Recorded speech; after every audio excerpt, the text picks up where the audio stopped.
Hello guys, welcome back.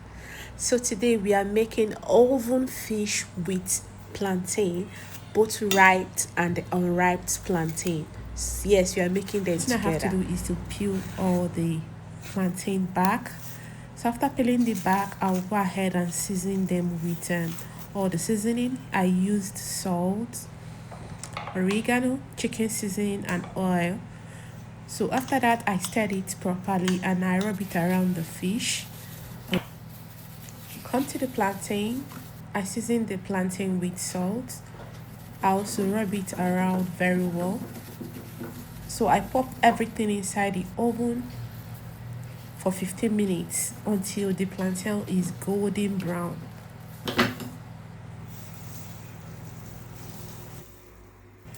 So in another saucepan, I added olive oil. You have to put generous amount because we are using only olive oil to do this. We are not using palm oil. Okay, next thing, I added garlic and I allow this garlic to fry about 3 seconds before I add in the onion. So after that, I have to bring all the garlic in a separate plate. So in here I added bell pepper and a scotch bonnet pepper, and I'm going to allow it to cook for 5 minutes. So the next thing, I go in with oregano, chicken seasoning, and salt. You can add any seasoning of your choice. So this is the only seasoning I used. So after that, I stirred it properly until they are well combined. So I covered it to cook for more 2 minutes. So after that, I go in with cabbage.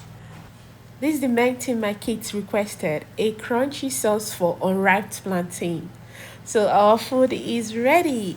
If you like this video, please give it a thumbs up and follow us for more videos.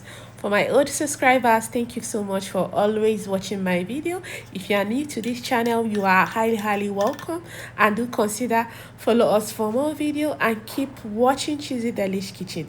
Please, sharing our video out can help our channel a lot. Thank you and see you next in my next one. Bye.